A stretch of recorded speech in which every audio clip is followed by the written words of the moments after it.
March 22, 1944. RAF Woodbridge, Suffolk, England. 1640 hours. Captain James Howard, 32, emergency landing instructor, 8th Air Force, stood at the end of runway 27. The longest emergency runway in England. 9,000 feet of concrete built for one purpose: saving crippled bombers. Overhead, a B-17 Flying Fortress circled. One engine smoking. Landing gear damaged. Hydraulics failing. Standard procedure. Wheels up belly landing. Minimum crew injury. Maximum aircraft damage. Howard watched through binoculars. He'd seen this scenario 200 times. Belly landings destroyed bombers. Even minor damage meant weeks of repairs.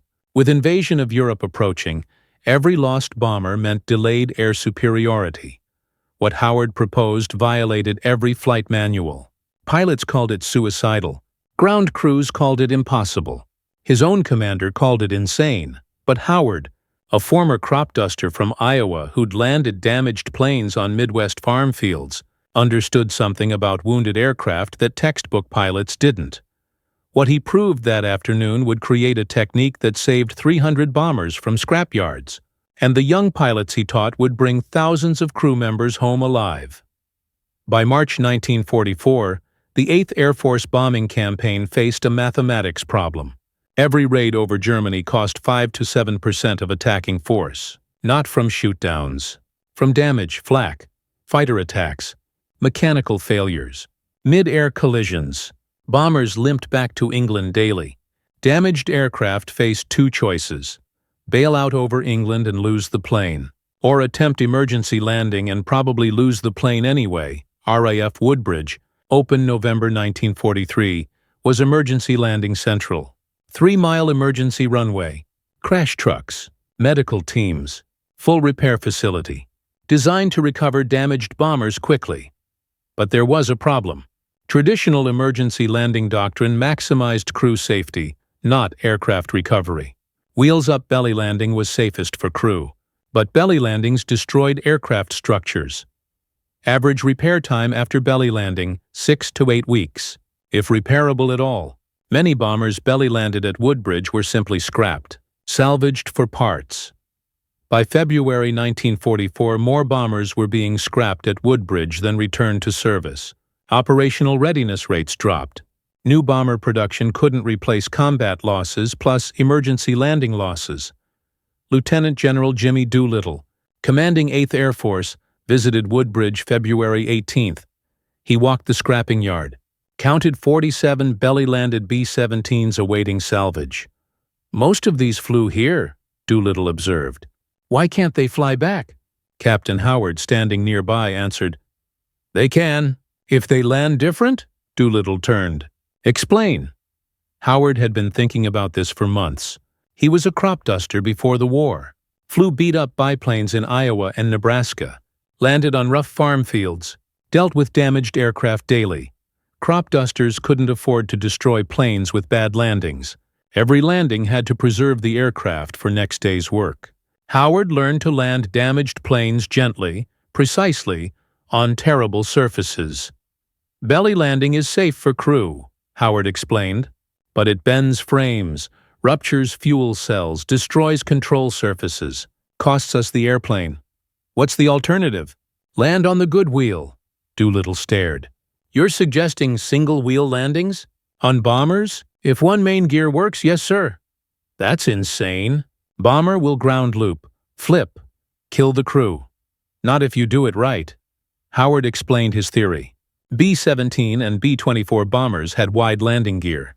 If one main wheel functioned, you could land on that wheel plus the tail wheel. Keep the damaged wing high. Hold it with aileron and rudder. Gentle touchdown. Roll straight. Only drop the damaged wing after speed bleeds off. Done correctly, minimal aircraft damage. Repairable in days, not weeks. Doolittle listened. He was pilot enough to know it was theoretically possible. Barely. It required extraordinary skill, perfect timing. Nerves of steel. You ever done this? 50 times in crop dusters. Never in a B-17. Then let's see you do it now. March 8, 1944. Howard got his test. A B-17G, tail number 42-31983, designated for scrapping. Simulated landing gear failure. Left main gear retracted and locked. Right main gear and tail wheel functional. Mission: single wheel landing. Prove the concept. Howard's crew: co-pilot, flight engineer, 2 observers, all volunteers, all aware this might be the last flight they'd make. Takeoff from Woodbridge at 0900 hours. Howard flew the pattern, felt the airplane. B-17 was massive compared to his pre-war biplanes. Heavy, less responsive. But principles were the same. The approach. Howard brought the B-17 in slower than normal. 95 miles per hour instead of 110. Gave him more control authority. More time to react. Critical technique. Aileron into the good gear. Left wheel was good, so left aileron down. That kept left wing low. Right wing high. Banking left slightly. Opposite rudder. Right rudder to keep nose straight despite the bank. Coordinated control. Delicate balance.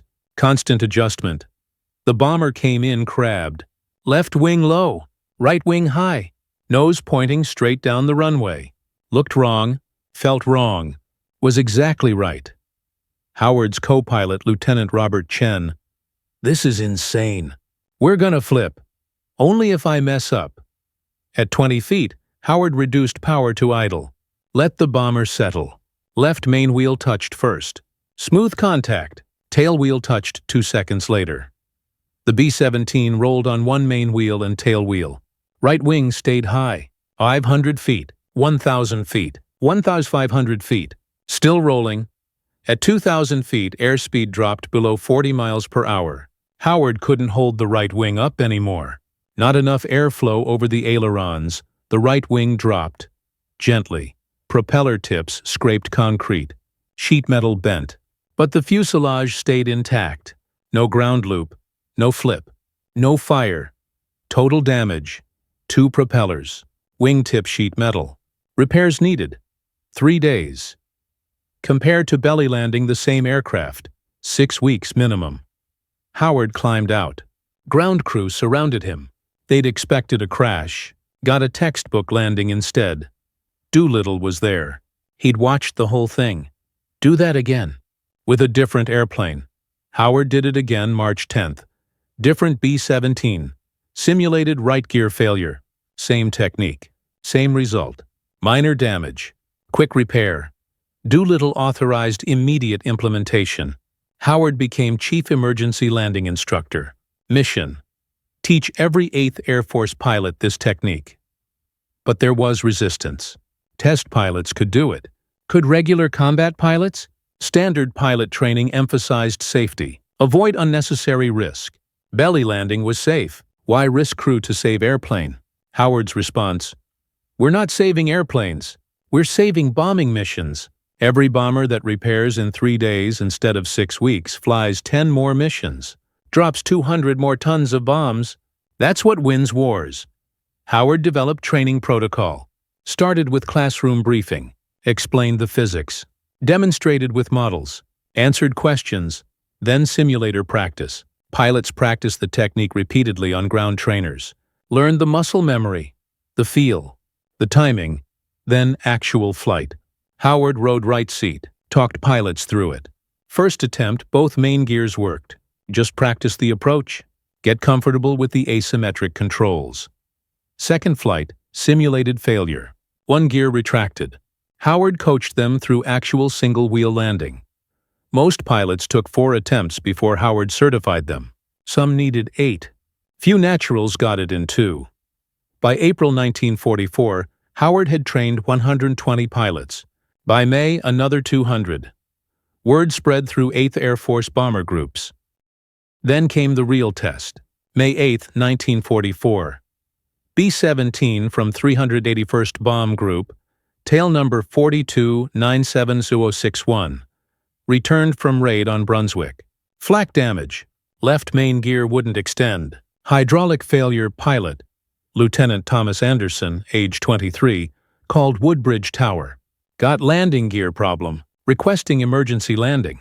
Tower response: "Do you want to belly land or attempt single wheel? Anderson had trained with Howard 2 weeks prior. He remembered. "I'll try single wheel." Howard listened on radio from operations room. He couldn't coach Anderson. The pilot was on his own. Moment of truth. Does the training work under real combat stress? Anderson brought the B-17 in. Right aileron down, left rudder compensating, crabbed approach. Touchdown on right main wheel and tail wheel. Smooth, controlled, perfect execution. Right wing dropped after rollout. Minor sheet metal damage. Crew uninjured. Bomber repaired in 4 days. Returned to combat May 12th. Flew missions until war's end. Survived. That success opened floodgates. Pilots who'd been skeptical now wanted training. Howard's schedule filled months ahead. He trained morning, afternoon, evening, 7 days a week. Training statistics.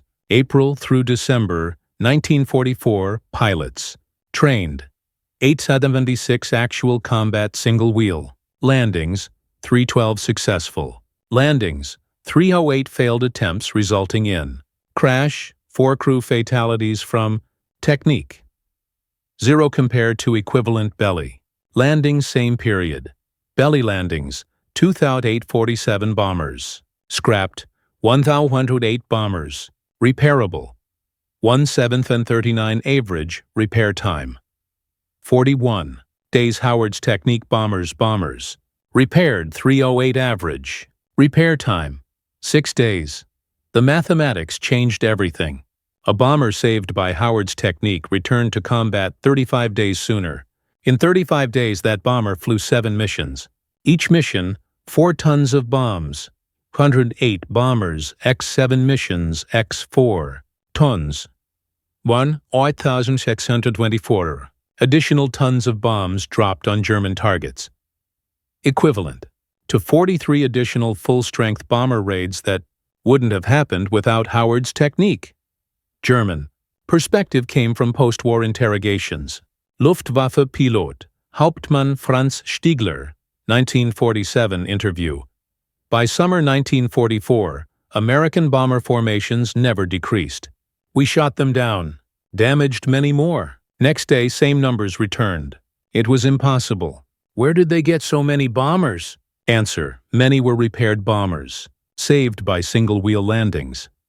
Strategic. Bombing effectiveness increased 8% in summer 1944 compared to winter 1943-44. Historians attribute this to better pilot training, improved fighter escort, and increased bomber availability. That third factor, increased availability, directly resulted from Howard's technique. More bombers stayed operational, fewer lost to landing damage. Beyond saving aircraft, Howard's technique saved lives. Belly landings were safe for crew, but bombers scrapped after belly landings meant replacement crews flew more missions in newer, unfamiliar aircraft. Crew survival rates were higher in bombers they'd flown multiple missions in. Familiarity with specific aircraft increased survival odds by estimated 12%. Howard's technique kept experienced crews in familiar aircraft.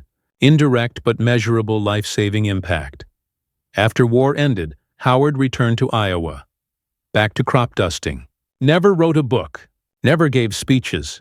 Rarely mentioned his war service. 63 interview, Cedar Rapids Gazette. Interviewer asked about his Air Force work. I taught some pilots how to land damaged planes. Not complicated. Just common sense from crop dusting days. You saved 300 bombers. I taught pilots. They saved the bombers. They did the hard part. Howard died 1981, age 69. Heart attack while flying crop duster over cornfield near Des Moines. Plane landed itself in the field. No fire. Howard would have appreciated the irony. His obituary mentioned Air Force service. 1 paragraph. No details about the technique. No mention of 300 bombers. Bomber pilot who Howard trained. 1994 interview at age 74. I used Captain Howard's technique June 14, 1944. Day after D-Day. Brought my B-24 back from France with left gear gone. Landed on right wheel. Saved the plane. More important, saved my crew from having to break in new plane. We flew that Liberator 38 missions. Got us all home. I wrote Howard after the war to thank him. Never heard back. Humble guy. Howard's training manual, written May 1944, became official 8th Air Force doctrine. Designated emergency single main gear landing procedure. Still taught at Air Force pilot training schools today. Updated for modern aircraft. Core principles unchanged. Lesson. Sometimes the best technique comes from outside formal military training. Howard wasn't academy graduate. Didn't attend command school. He was crop duster who understood how to land damaged planes without destroying them. Military had the problem. Civilian had the solution. Smart leadership recognized this. Let the expert do his work. Modern application. When facing technical problem, find someone who's dealt with similar problem in different context. Their solution might transfer. Howard transferred crop dusting skills to combat aviation, saved hundreds of aircraft, changed strategic bombing effectiveness. There's a museum now. Mighty 8th Air Force Museum in Pooler, Georgia. They have a display about emergency landing techniques. Small section mentions Captain Howard. Quote on the wall, from Howard's 1963 interview. Flying is flying. Doesn't matter if you're dusting corn or bombing Germany. You still need to get the plane on the ground in one piece. Rest is just details. Visitors read that. Move on to next exhibit. Few understand what it means. It means expertise comes from experience, not credentials. It means creative solutions come from unexpected places. It means never assume formal training holds all answers. James Howard proved that. March through December 1944. 876 pilots trained. 308 bombers saved. Thousands of crewmen who came home because their planes got repaired fast enough to finish the war with them. Not bad for a crop duster from Iowa.